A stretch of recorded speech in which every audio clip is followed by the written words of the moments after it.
And I mean, we kind of don't really have the passion for it anymore either. I mean, at least for me, I didn't wake up and be like, yes, I want to do these implants on this patient. It's like, I don't know. Yeah. Like, I'll just go. You guys graduated in 2013? Yeah. Is that right? Yeah.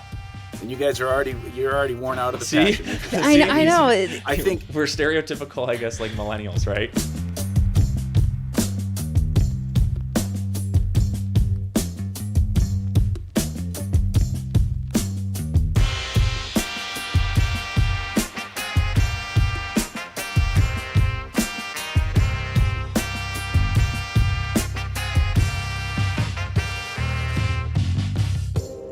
Alex, on today's episode, we have someone that's kind of been the big inspiration for why we wanted to do this podcast, or kind of how we wanted to structure it, right? Mm-hmm. Back in 2013, after we graduated, Yep. I had a long drive to work. You had a ridiculously long drive to work. I think it was hour and a half both ways. Yep. And there were basically two main podcasts that we listened to. One was, Thriving Dentist, and the other one was Dental Hacks. Yep. And I feel like if I was like, oh, I need something super clinical, I'd be like, oh, I'll put on Gary Takacs on some system thing. But if I was like, hey, I just want to laugh, I want to hear some people just shooting the shit and having fun and kind of feel like I'm with those guys, Dental Hacks was always the one I always enjoyed listening to. Yeah, definitely. So welcome, Alan Mead. Yeah, this is awesome. Thanks so much. Well, thank you. Gary was the first. Gary was, I think he literally was the first in the space, and I think he's still going. So that's kind of incredible. I know. Yeah, totally. Because where would you say you guys were then? Were you guys around like 2 or 3? Well, I know that. So the Relentless Dentist was going. Okay. Gary was going. A guy by the name of Bilal Saib, and I can't remember what his was called. I mean, I was on it. It was the first one that I was on. And the Prism podcast, which was sort of dental, like tangentially dental. It was done by dentists, more a scientific skepticism show. And actually, the AGD had one for a long time. And it was done by a guy named Wes Blakesley. That was probably the oldest one. But yeah, there weren't a lot in the space when we came in. There just wasn't a lot. And there definitely were not ones that were not all that serious. So that was kind of, we sort of came in at that point. It's like a brief history of dental podcasting. Thank you, Alan. Yeah. I know. And now there's like 600 of them. Oh yeah. So yeah. I know. I feel like since we did ours, there's like 3 other people I know who are like, I think I might start a podcast. And I was like, oh yeah. I know. Yeah. Because it's been, I mean, you pitched it to me like a year and a half ago or something. And even from then it's been just like 50 new ones. Yeah, I mean, but within that, like, we were selling the practice in between them. There were just a lot of other things, like, coming up that, like, we didn't have time. So once we had a chance to actually, sell the practices, that's when I was like, okay, now we've got, I mean, we still don't have free time, but maybe a little bit more free time to do this. But yeah. So kind of what I wanted to talk to you about today, too, is when our second episode released, we got a comment on, like, I think it was on YouTube, and someone had just said, hey, it seems like all these young dentists, which, first off, Alex is very happy to hear that someone called her young. Yeah, trust me. I get it. And had said all these young dentists. It's been a while for me, let's just say that. Are all trying to do all these side hustles and doing a podcast or doing this and this. And it seems like no one just wants to do clinical dentistry anymore.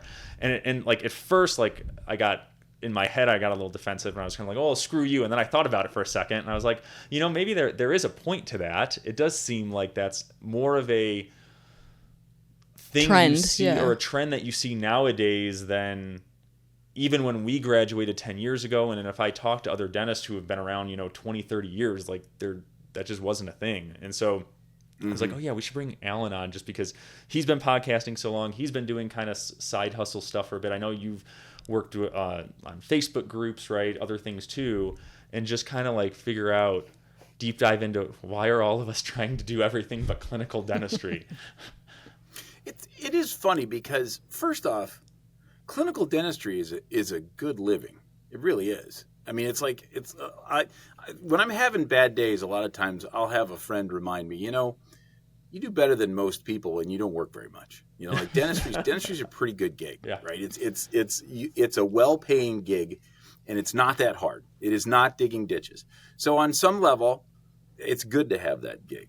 I'm going to suggest that maybe clinical dentistry, the people who wouldn't look for a side gig are the people who have hobbies and stuff outside of dentistry. I'm convinced of it. Like if you had, I have kids, and man, that takes a lot of time. It takes more time than podcasting even. When I got teenage kids, and I feel like I'm going to do their stuff all the time. So I probably wouldn't have tried to start a podcast right now. Excuse me here. Because we're just crazy busy with the kids. So I don't know that I would have done that. So you do need a little spare time. And I liked listening to podcasts, so I was sort of drawn to it. Right now, everything seems pointed towards video, and the real side gig, podcasting, is for chumps. If you want to get serious, be an influencer, whatever that is. Instagram. I'm too old and not good looking enough, and frankly not committed enough to do that, because that's the kind of thing that takes your whole life. But I mean, there are dental influencers out there that are killing it. You know what I'm talking about. Do you guys spend any time on Instagram? No. Oh, I mean, no, not really. I don't use. We just mainly do Facebook, but like we had talked in the past to like the guy who's like the dentist, right? Like I don't know if he's still huge on TikTok, but I mean that guy I think is absolutely crushing it.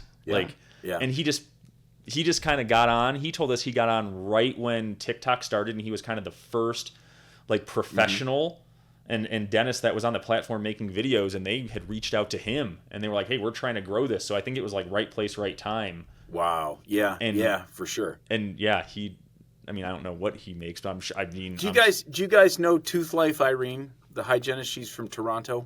I've she heard owns of her her. Own practice in Toronto. Yeah, she's big. I don't know if she does TikTok because I don't do TikTok, but she's huge on Instagram, and she's a friend of mine.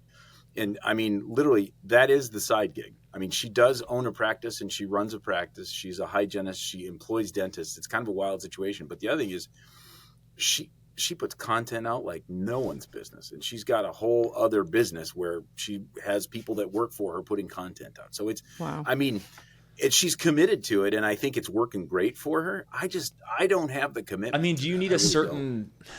I feel like there's a different personality type too between like podcaster versus influencer, right? She has a podcast too. She's covering all the bases. She started with the podcasting, but really and truly, I think influencer is a whole different breed. Yeah. Do you think you need to have a certain type of personality though to do influencer stuff? Like, yes. You have to put content out. That's the one thing about influencing on all these platforms. You have to put stuff out all the time, constantly. You know, I know that they record at a certain time so they can put out a bunch of content. And I actually, as a podcaster, that's probably a smart way to do it too. Podcast way in advance and stuff like that, so you can release stuff over time. And that's one of the reasons I'm going to Midwinter next week, and I'm planning on recording a lot. I'm hoping to have months worth of content from there. Nice, fun. But it's the reality is. Yeah. No, I was gonna say it's kind of the concept of like when they record like Wheel of Fortune and Jeopardy, isn't it? Like you record 20 episodes and then you got so like in our heads we all grew up thinking like, oh man, they're recording all the time, but it's like they probably record in 1 month and then they have their whole season. Yeah. That would be a really smart way to do it. Yeah. Like if you were really going to make this the side gig, you'd spend a lot more time selling ads and a lot less time recording. I don't do that, I'm afraid. So. Yeah. Gotta write that down. I know. It's fun. It's fun, and I mean, I've gone a lot of places and done a lot of things I probably wouldn't have done with the podcast. So that's definitely worth it right there. Yeah. What's what's like something really cool or crazy you've gotten to do because of the podcast? Like anywhere you've gotten to go or speak or anything like that? Yeah. I mean, I got to interview Frank Spear one-on-one at the Spear Summit a few years back. Yeah. I mean, we've interviewed him a bunch of times, but me sitting down at a table for 45 minutes with Frank Spear, that's amazing. That was amazing. Yeah. He was great. He's a great storyteller, and that makes great podcasting too, to be honest. Nice. In fact, I'll probably put that episode out next Friday when I'm in Chicago. Oh, nice. Because why not? Yeah. That's one thing. The other thing you need to know, when you have a lot of episodes, your old ones, Apple Podcasts makes it so no one gets. It's really hard to see the old ones. So now I'm putting out a bunch of old ones, and it's great. It's great fun. Like they get as much response as the new ones, because a lot of people haven't even heard them. It's wild. Oh, that's pretty cool. Cool. So Nice. yeah, Alex, what are your thoughts on why we're all doing side gigs? well, I got out, after my maternity leave. I never went back. Like I was like, okay, I'm kind of done with this. And it was mostly because I don't want to deal with people. I mean, that's, Oh, that's a huge thing. That's a huge thing. Yeah. So between staff issues and patient issues and stuff. I mean, I know some people, kind of have that like lonely vibe. They're like, oh, I don't want to be lonely, in dentistry and stuff. Yeah. And they're like, okay, let me do something that's more, in front of people, talking to people and stuff like that. But no, but you could be in front of a computer all day and be fine. Like I'm the opposite. Yeah. And like, it's kind of funny because our personalities are very different on some stuff. I have to be liked. I need to be around people all the time. I get tons of energy when I'm around people doing things. And like in a different life, Alex could have been like a coder. And been good with that. Yeah. Just like lock me in a room for 12 hours Yeah. and I'll be fine. Like, don't worry about it. But yeah, I mean, you'd be. But yeah, even for me though, I don't know if you ever felt this, Alan. I mean, do you practice with other docs or are you by yourself? I'm by myself. I've been by myself pretty much. I associated with my dad early on, so occasionally I would have another dentist. But I've been a solo guy forever. And, it's really. I agree with you on a lot of this stuff, except I'm a little of both of you. If I have spare time, I'd like to be alone. Actually, I'd like to be alone and away. And maybe it's a decompression thing. It's one of those. I'm an introvert that can be extroverted when necessary. That sort of thing. Mm-hmm. Yeah. Yeah. No, but like for me, and I wonder if just some other younger docs too, if you're practicing by yourself for years, yeah, you have your team around you, but if you have, your assistants or front office, you don't necessarily have another dentist with you that sometimes you could talk about cases or you could just talk about other stuff too. And for me, I wonder if I would thrive or do better in a situation where there was 4 or 5 dentists and it was more of a collaborative thing. And I wonder if that's where some of this, when DSOs and DPOs or whatever we call them nowadays are getting more popular because they'll buy bigger practices or have ones that are maybe more associate driven and there's multiple associates there. So that maybe appeals to some people who want that feeling of like collaboration. I could see that. I could totally see that. Yeah. So I don't know. That was one of my thoughts. Yeah. I mean, we kind of don't really have the passion for it anymore either. I mean, at least for me, I didn't wake up and be like, yes, I want to do these implants on this patient. It's like, I don't know. Yeah. Like, I'll just go. You guys graduated in 2013? Yeah. Is that right? Yeah. And you guys you're already worn out of the passion. I know. I think we're stereotypical, I guess, like millennials, right? Hey, quick break here. If you're enjoying Just a Couple Dentists, don't forget to follow or subscribe wherever you're listening. It's the best way to keep up with new episodes and hear us argue about dumb stuff and complain about dentistry. And trust me, you don't want to miss that. Now back to the show. Yeah. So I think the biggest thing for at least me was that I actually liked the business part of dentistry a little bit more than the clinical. And so I like doing, the books and doing the creating the systems and the checklists. Really like doing that. I like that. And I mean, even for me, like when we were in 4th year of dental school, like I remember I spent more time building me and a few buddies did a side thing with our dean, and one of our buddies was going to buy a practice. So after school, we would just go and learn how to like value a practice and do all that stuff. So I always found myself spending more time or attention on that stuff. Yeah, versus looking at the numbers, like and remembering stuff, the Krebs cycle again, right, or something like that. That is very millennial to me. Here's the thing. Yeah. Like I know tons of younger dentists have told me, oh yeah, we had so our meeting, Voice of Dentistry, the very first one was in 2017. It was a sort of a dental podcasting meeting that's kind of faded away. We'd like to try and bring it back, but in any case, there were a bunch of guys from, I want to say it was in Tennessee, so they didn't drive too far. They were somewhere from the South. They all had great accents. And one of them had bought a practice in dental school. Like they all came up, they started a podcast right there and then at Voice of Dentistry. And one of them was actually had just bought a practice as a dental student, was employing a dentist to work for them by the time. So, and I'm thinking to myself, what the hell? When I was in dental school, I was trying to survive. I was trying not to get kicked out. Well, I know, academically.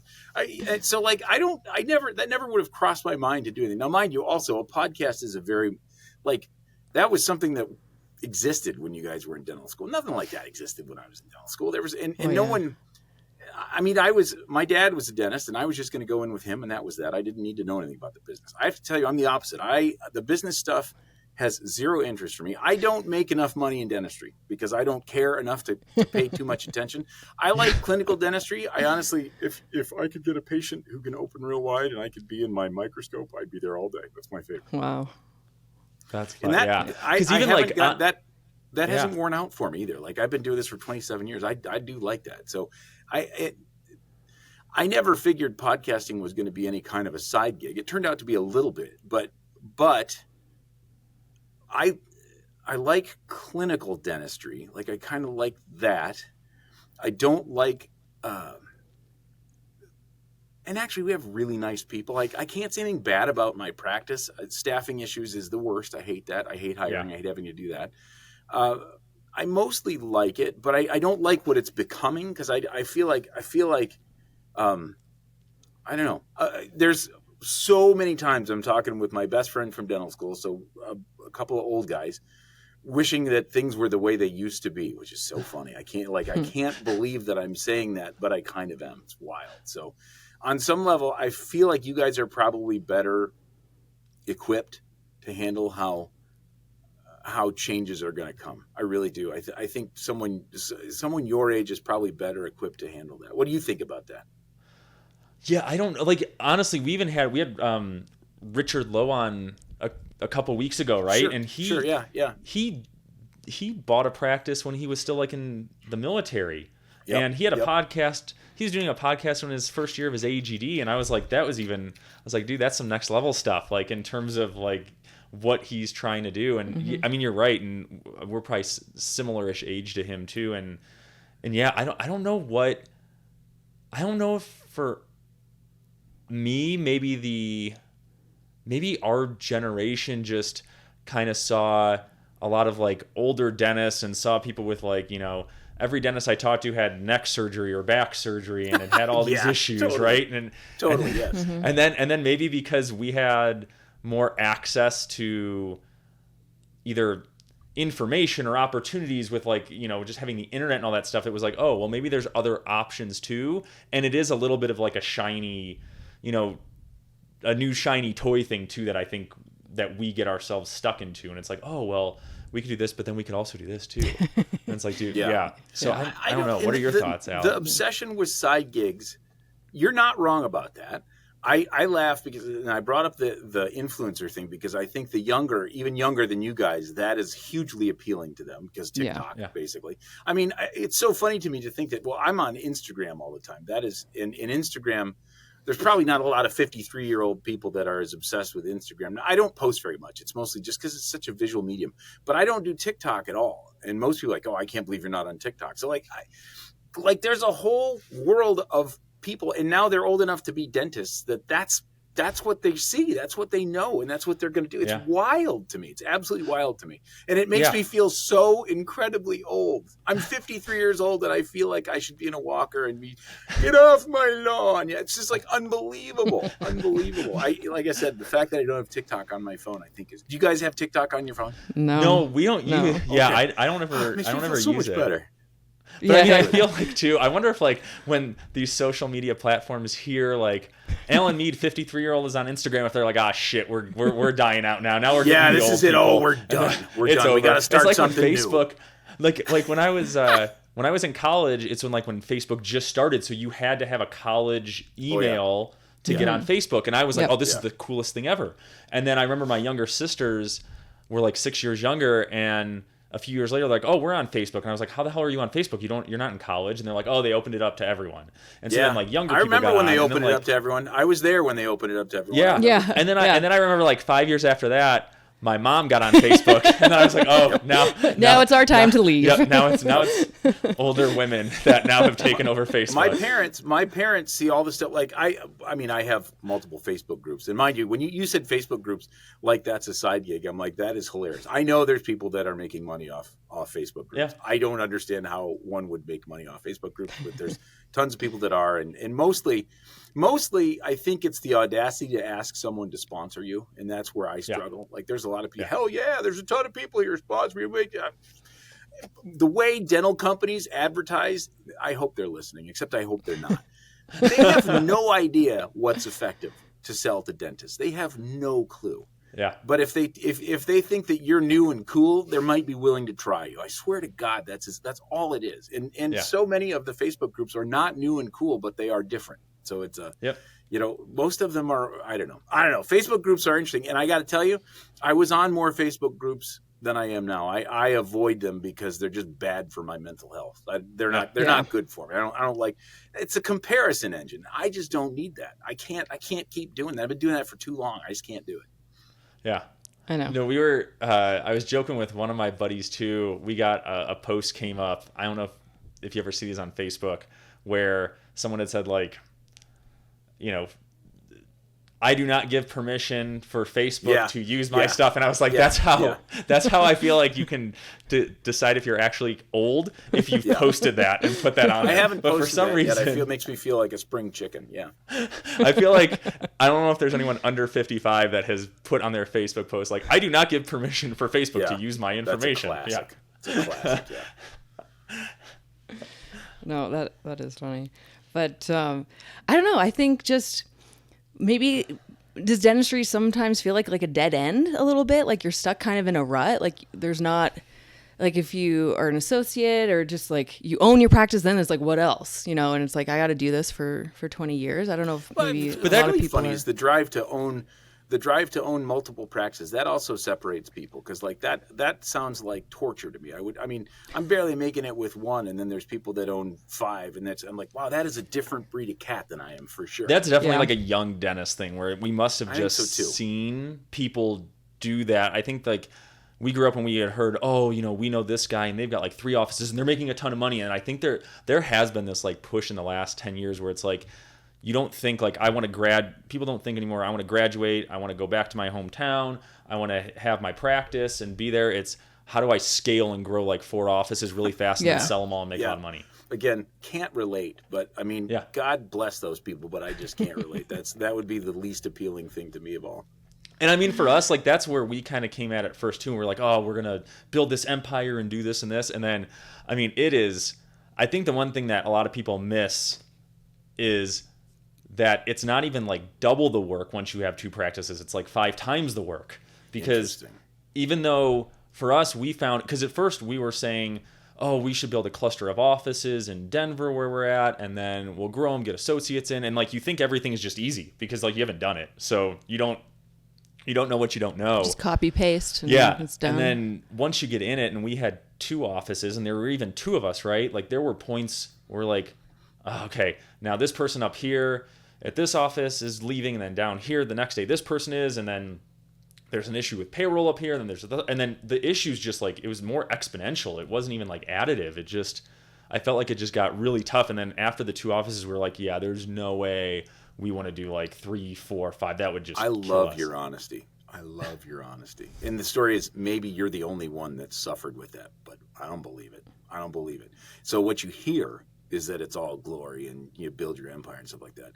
It sounds really hard. And like, I had to hire one hygienist.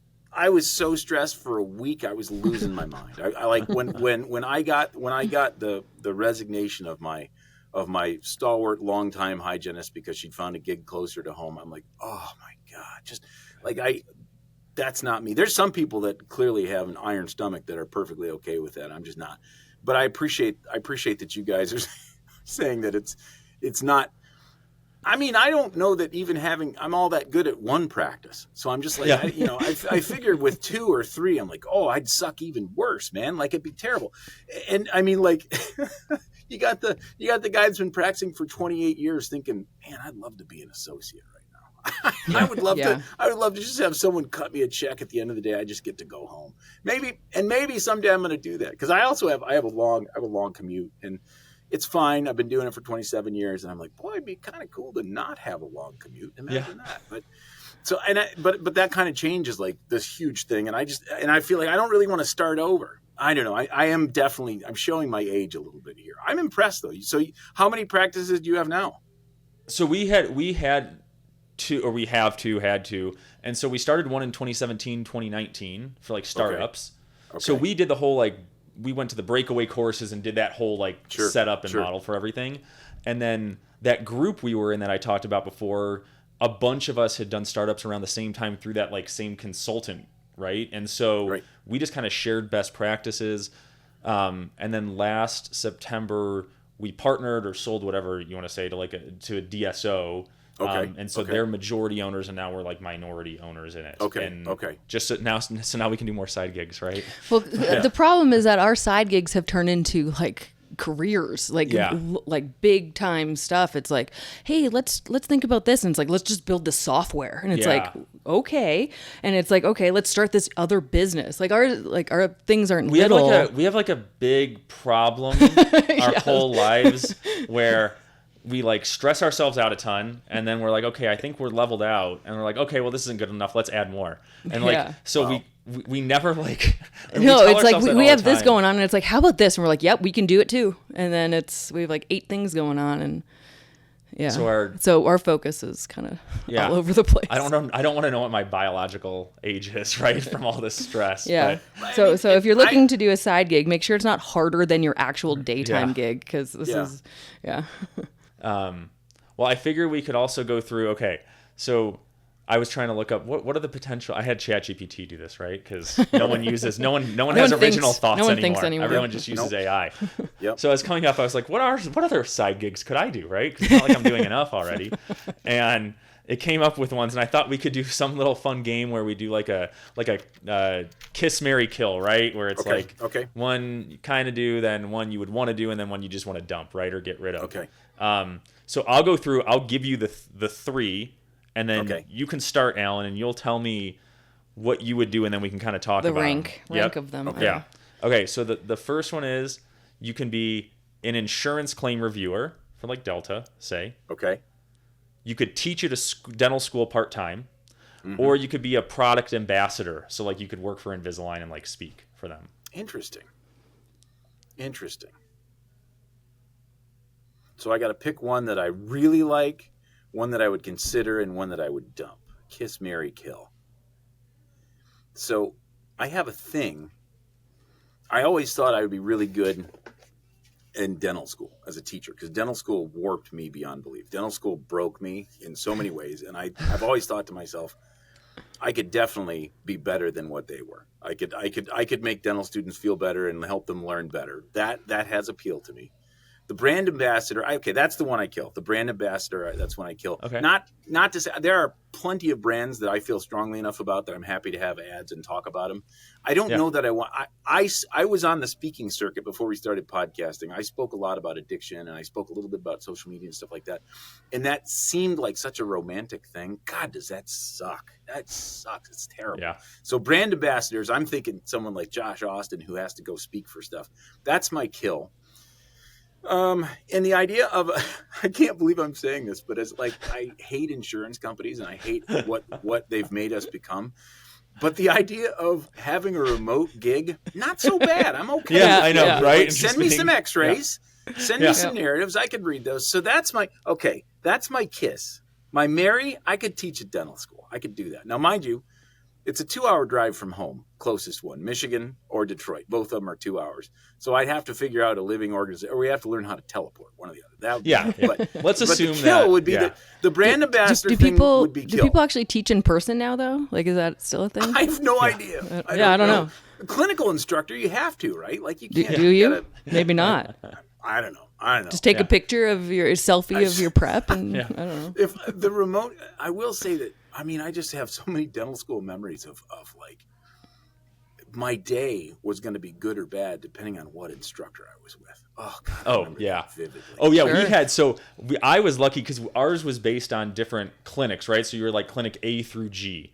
And I was in clinic G, and we had like the cool clinic director, and he legit. Yeah, we call it like country club. Yeah. So he would, on the board, it would say like, all right, the restorative is Dr. So-and-so, the perio is Dr. So-and-so. If he looked up at the names and it was a clinical professor he didn't like, he'd call us all up. He'd be like, hey, check this out, guys. He'd take his eraser, erase it off, and put his name on it and be like, we're not working with them today. You're working with me. Oh, my God. Like, yes. See, that's what I would do. Because I hated dental school so much, I would have taken it. I really did. I would do that too. I'm all for that. We're like, did we learn as much as we should have? No, but was it fun? Yeah. Did we not have to deal with like the a-hole? No, we Yeah, did not. we got our clinic. And We then get her stuck with clinic, it. Yeah. Yours would, yeah. So he would be like, no, you're gonna go down the hall today. I'm gonna take care of them today. And we're like, yeah, he's Good awesome. for you. That's hilarious. What would you I do, love Alex? that, but I want to know who this person is. I like that. Yeah, right. Yeah. Still probably teaching at the dental school. Yeah. Mine would probably be Kiss would be teacher, and it's Mary would be the insurance thing because I can just be alone in a room, so that's fine. And then Kill, brand ambassador. No, thank you. I don't want to sell anything to anyone. So yeah, that's my order. See, that's funny. At first, I probably would have gone with the Mary one to be a product ambassador, just because I think maybe I have this deep need, like I said, to be like this. Well, I don't like being the center of attention, but I want everyone to like me. So maybe that part's there. But after Alan explaining how much that would suck, maybe now maybe I'd go down to Kiss on it. There is a part I would have to say kill on teaching at a dental school because I don't really like the clinical stuff, and so I feel like I would just not do a good job. Yeah. And the pay's pretty bad, and at least I've heard. Except unless you go down to Scottsdale, Glendale, Arizona, the Midwestern. I hear they pay pretty well there. Just understand that if you're a full-time clinical instructor, you do all right there. Oh, nice. I didn't know that. Yeah, I've heard. Well, you see those posts about people. I don't know if it was like Minnesota or some other school. Or we knew some. Minnesota's the worst. Minnesota's the worst. They don't even cover your fucking parking. Pardon my French. No, I think someone posted an ad somewhere and they're like, full-time clinical instructor. It was like $35,000 a year, and I was like, I think that's below minimum wage. Like, yeah. You don't. As long as they give you an apartment, you're fine, right? Like that's ridiculous. Yeah. Also, validate your parking. Full and time. That's oh my god. Yeah, full time. We validate parking, and that's your benefits. Yep. But yeah, and then insurance claims reviewer. That would be. I don't know how much. I don't know how much time commitment that is or how much they make on it. But yeah, there is something that would be appealing to just being able to sit at a computer. It would be almost like if you went back and specialized in did like Path or something like that, and people just sent you stuff to look at. Kind of, but I'd be probably the worst because I'd be like, "Yep, I see that spec too. Approved. I'd just be like, "Yeah, we're good." I get yelled at by the insurance. I would not be a good employee. Quickly. I'd be fired quickly. I agree. And the other thing is that if the insurance company loved what you did, that means all dentists will hate you. So your colleagues will hate you because you're saying no a lot. That's what it comes down to. Real quick. If you're into what we're talking about and want more, check out my newsletter, Just 2 Minutes. It's the dental blog you can actually read between patients. No fluff, no BS, just straight up tips, stories, and insights to help you level up. You can subscribe over at coupleofdentists.com or just hit the link in our show notes. Now back to the pod. I had one more round of stuff. Okay, let's do it. Kiss, Marry, Kill stuff, and then we can kind of wrap it up if that works with you too. Sure, absolutely. Okay, so then for round 2 of this same fun game, I said you could be a dental consultant. So like just your standard, let me help you out with your practice and stuff like that. Mm-hmm. You could be a clinical director for like a DSO and a expert witness for like legal cases. Okay. I got this one's easy. Easy. Yeah. Do it. The clinical director of a DSO is Kill. Zero chance that that's yeah. That's just working with too many people. The legal consultant would be kind of fun. I think that might be. What was and the other one was a dental consultant. Regular dental. Okay, so dental consultant would be Kiss because frankly, I don't have the skill set to do that. I'd have to care more about the business aspects and stuff like that. So I guess that's Kiss, and Mary would be the legal consultant, which is none of them are that appealing. But if I got to put them in an order, that's what I'm doing. That's what you would do. Yeah. What would you? Yeah, my kill would be the clinical director. I wouldn't. No, thank you. The Kiss one was probably the legal witness. I guess that seems like a lot of work, and then Mary is the dental consultant. I feel like I can just tell people what to do and take no You've always ownership. been good at you're good at systems and you like organizing stuff and having things down. Yeah, so but then not be accountable for any of it. And then, and then you can just walk out, pay me. Yeah, just be like, pay me $50,000 and I'll see you never. You need to do this. It's the reason I don't want to use one because the reality is no matter what happens, I still have to execute on the thing, and I know I'm terrible at that stuff. So that's and they get paid either way. Oh yeah, and that's the problem we had when we've hired them in the past is like we almost expect like this magic thing that's going to happen when you hire them, and you have to realize that you're the one doing all the work still. And 100%. And I mean that's not a knock on the consultant. They're very transparent up front. No, that, like, you're still doing the but work. They would love to have me as a client because I would be constantly failing and still having to pay them. Because I just know myself. You are their money. You're their ticket. Exactly. I think I would.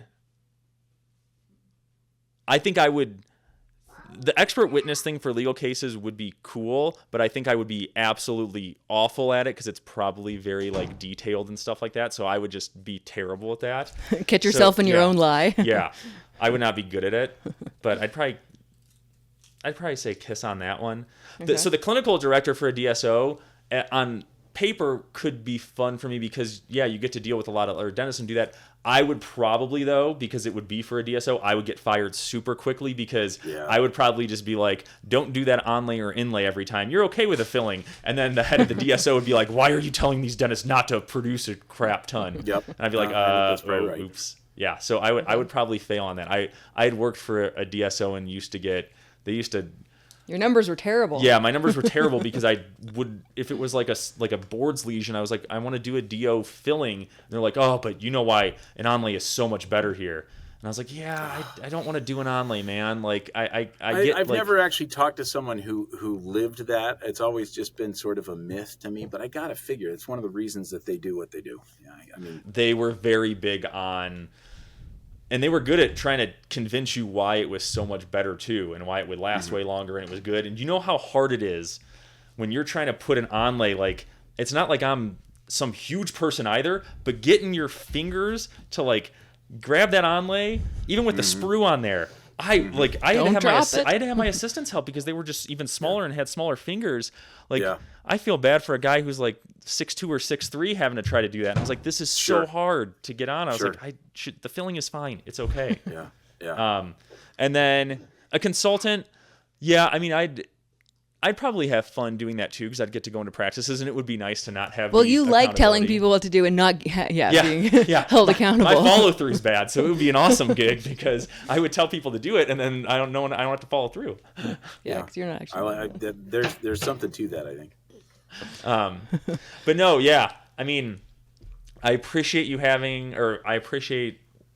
on and talking with us. This is very, very kind of full circle moment for us because, like I said, this was when we were growing up as young dentists in our late 20s. Dental Hacks was definitely like one big inspiration for us and how we learned a lot and the way that you guys presented information in a way that was very like digestible. Right, was awesome, and we never felt bad. Like I think that was part of it. It was like, oh, this clinical something or other, and I'm like, oh, geez, I don't do it that way. Well, I better use that rubber dam now. I always love that you guys too, and this is kind of some of our inspiration was. You guys never had an episode and it was like, all right, in the next 30 days, learn how I made $1 million in production. You're like, okay, like it's because we didn't do that. If I could do that, I'm turned off by that stuff too, and that's one of the reasons we did it that way. I will say this, a little behind the scenes. Jason was very frustrated that we never had a product to sell. He wanted because all the other people around us had stuff they were selling, and I was like, we don't have anything to sell. We have our banter to sell. That's what we've got. Yeah, that is the whole podcasting thing. Is kind of like, you got to build something so you can sell something. I'm like, or not. Just be entertaining. I think it's more important. Yep. No, so thanks. That was, like I said, that was a big inspiration for us. So it's awesome for us to have you on and talk to us. And we appreciate thank you. This was fun. Awesome. Well, cool. Well, we'll cut it off here then. Thanks. All right. See ya. All right. Thanks, guys.